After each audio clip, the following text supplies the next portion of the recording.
Alright guys, I'm going to go ahead and get this the way I want it.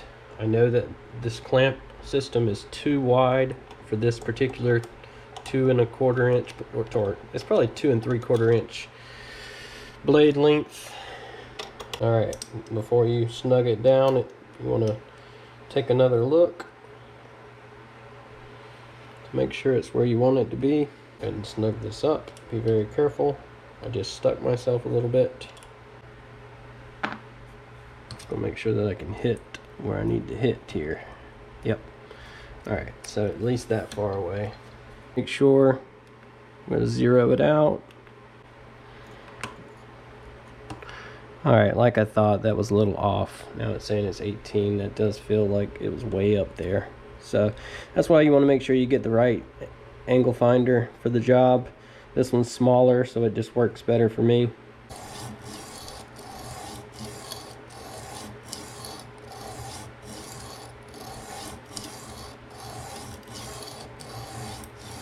So we're gonna go to that 550 stone.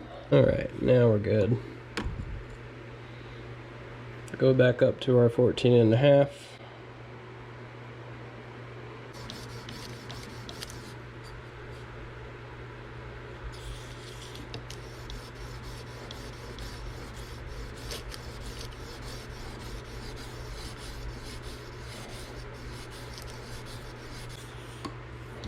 Very close, just want to get this tip burred all the way out.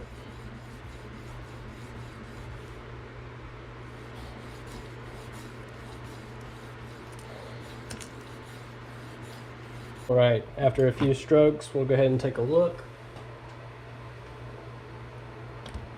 Polish to the naked eye. I can see some stropping marks on it. Compound, diamond emulsion compound.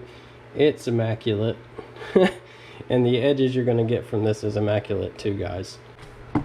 We'll test out exactly how sharp it is.